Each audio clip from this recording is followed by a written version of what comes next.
you've ever had this feeling that something was terribly wrong with the world that we live in, but you couldn't figure out just what it was, then you've come to the right place. Secret societies, mystery religions, and the Illuminati have been controlling our reality since the beginning of time. But not anymore, because there is an awakening happening, and you are about to become a part of it. Wake up, because this is a call for an uprising.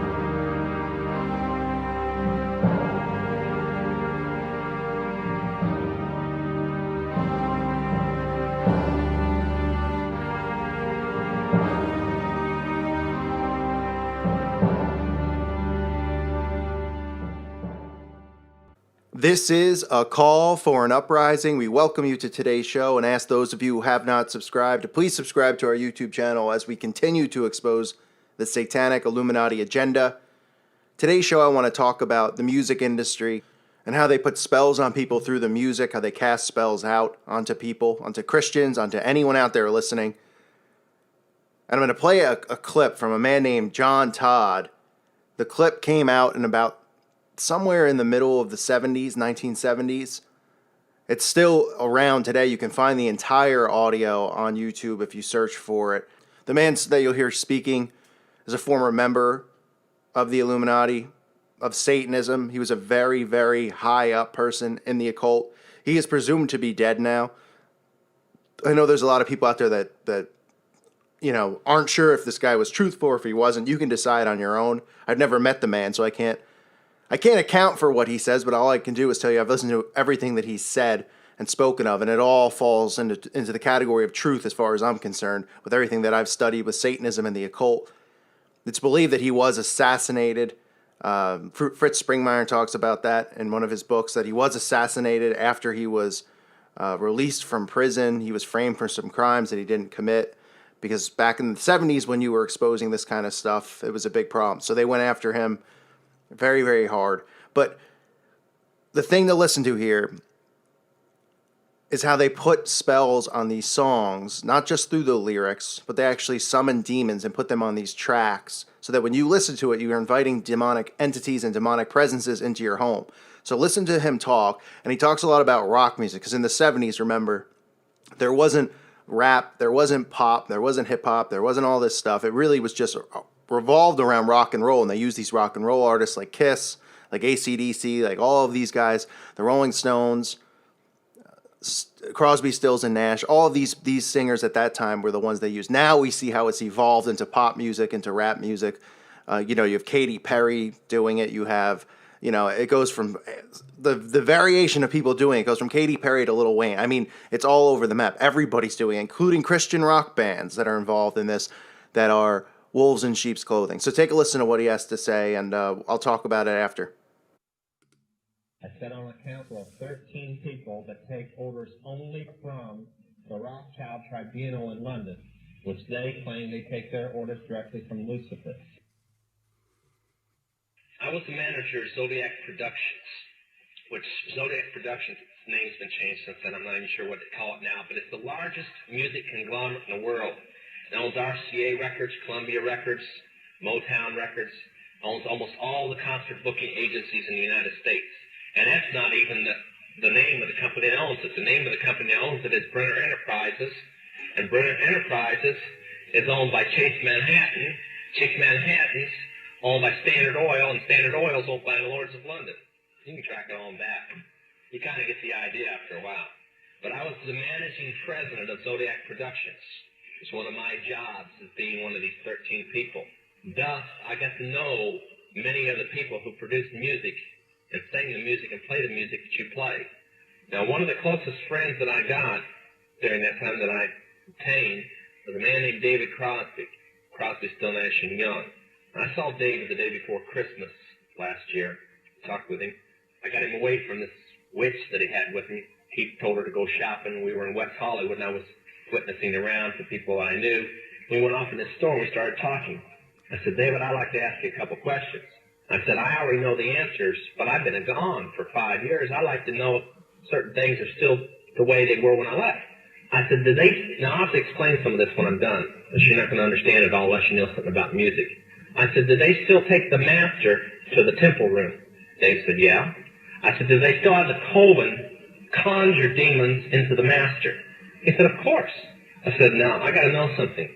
What's the main reason for rock music? He said, come on, Lance, you know what the reason is. I said, please, David, I don't want to guess.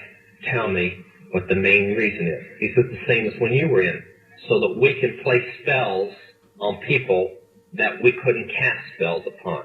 I'll explain what that means in a minute. I said, okay, one last thing. I've been hearing that you must be an initiated witch now to get a record contract. He said, that's right. He says, many of us that weren't total witches have to be witches now in order to produce music. I said, thank you. The master is a tape about as big as the top of this podium that looks like an overgrown 8-track that the album is cut on and is placed in a machine that produces and presses the records and the 8-tracks and cassettes that you buy. After it's been recorded, it's taken in. This is why a master's cut months in advance before it's released. On the full moon, it's taken in to a temple room about the size of this auditorium that is in every one of the major music companies, behind locked doors up in the executive offices. And it's placed on an altar sitting in the north of the room and a pentagram engraved in the floor. And 13 hand-chosen witches and wizards and a coven come in and conjure a principality or a power up, usually Regia or something like that, and order him to tell the demons under him to follow every record and every tape coming off of that master. As I tell many Christian parents, you can go home and count your kids' records, probably yours too, and count how many demons at least are there. If that's too hard for you to believe, I'm sorry. That's why they do it. Now listen to me. This is why rock music's addicting. Have you ever seen kids that got rid of their music? They go around like this. They can't wait to find a rock station somewhere and they sneak off just like getting a cigarette or a fix because it's addicting. That's why they can't give it up. The rest of the conversation was this. You can't cast a spell on a Christian, but you can get a Christian to cast a spell on themselves. If you give the permission for the spell to work, being a Christian won't block it. And rock music is not just a song. It is supernatural music that which is carefully designed by their spirit guides or familiar spirits in the form of spells. Now, although the devil's music's power is the music and God's music is the words, much of the songs are written in what we call witch language. Give you kind of an idea. You talk, many of you talk on a CB, unless you know what a smoky is, and a 10-4, and a front door and back door and rocking chair and these type of things. You don't know what you're talking about. Same with witches. When you're in the first and second level, you have to learn over 2,000 words that said by anybody else mean something totally different than when you say it. Elton John has said he's never written a song or sung a song that wasn't in witch language. Now I want to show you something. See how many kids in here will be honest and adults. How many remember and have heard at least several times a song called Hotel California? Somebody tell me what it meant. Quickly, somebody tell me what it meant. Huh? That's pretty close. But from the words, what did it mean? Well, that's more of a guess. See, most people can't tell you. That's why when people do drugs and they listen to songs in which language, they get some of the meaning. But most of the time, they can't tell you. Stop and think how many songs are out there that you really like, and you don't have any idea what the person was talking about. Beyond the Yellow Brick Road? How about The Destroyer by Kiss? Can anybody tell me what it's about? Kiss said in it, kids, show your parents. It's talking about Helter Skelter. Beatles sung Helter Skelter in which language? Nobody knew what it meant. Manson did because he belonged to the process. Helter Skelter is a several thousand-year-old word. Most of the music is either about Helter Skelter or a place called the Night Winds, which is what Hotel California is about, and different doctrines of witchcraft. You listen to them, your parents let you listen to them, and they have no idea. Kiss openly bragged how they were gaining control of people through their music because the people played their music. They told how they didn't form their own group. Their church, because they were ordained ministers of the Satanist church, placed them together. And that's how most of the music is done. David Crosby, when him and Crosby, Still, Nash and Young produced the record 2-Way Street, they ordered the Principality of Medici to order demons of rebellion to go into the record, and everybody that heard it would be rebellious against law and order and government. And it was one of the reasons for the great upheaval in the 60s was that one album, and they take open credit for it. To be able to usher in the Antichrist unless they created a false reality around us and hid themselves from us. They had to make sure generations were removed of people who believed in witches and warlocks and these people out there casting spells. They had to start building a new foundation for what we were supposed to perceive reality as. That's why they created all this doctrine in the schools and all of these things to create a different illusion of what really goes on out there. There's no mention in your history books about all of these people performing witchcraft and all of these things. Right? We learn about histories of war and this stuff. It's all hidden from us, but it's been going on forever, since Babylon. We know it's been going on since the beginning of time. And it's still going on, like I said, but it's hidden. It is hidden. But you have to realize, music isn't this ancient thing. Just because you're a certain age, however old you are listening to this, the world has been around for thousands of years.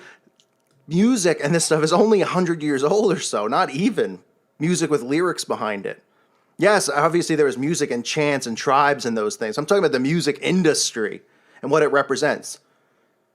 It was a new thing. They brought it in. They started performing the spells that way, going after Christians, going after people who believe in Jesus Christ, because they were bringing in demons into their home where normally demons wouldn't be able to get in the door because of the protection of the Holy Spirit. But by buying these albums and doing these things, you're bringing in entities into your house. It's like the quote-unquote myth they created with Dracula, where he can only come in if you invite him. Well, demons can only come if you summon demons or you bring them in. And you could bring in pieces like idols into your house that could have demonic possession behind it. Somebody could have put a spell on them.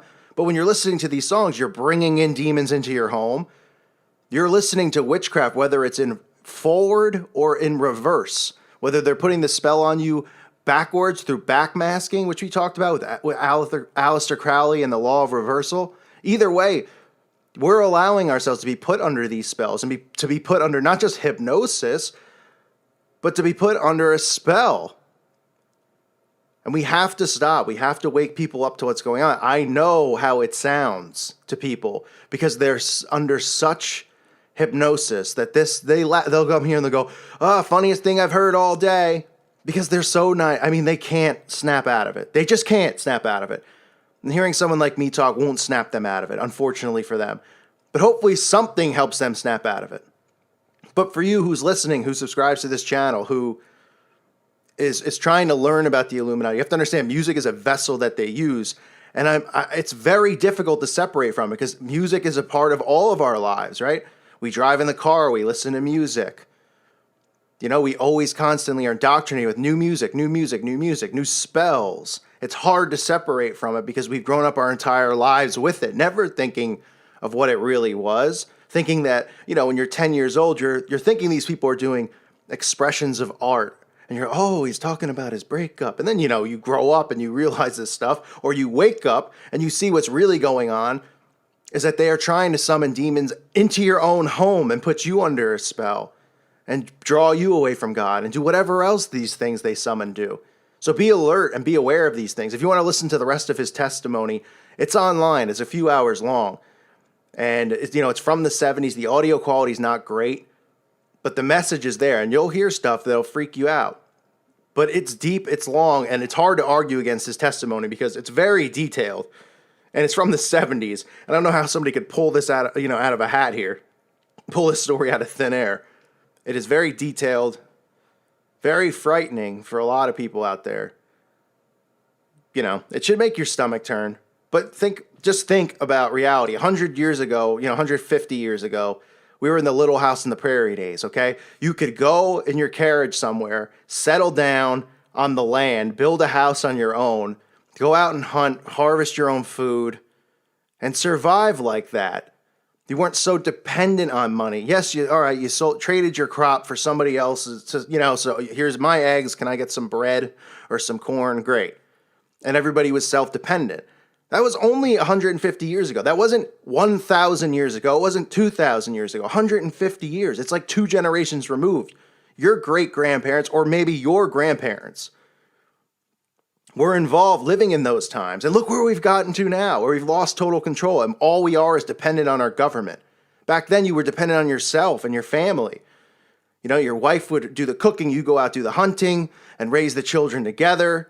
Raise them on what? On the Bible. You know, teach them lessons in life that were important. And these generations continued to grow up, and nobody was getting led astray. People were under control. Kids weren't running rampant like maniacs like they are now.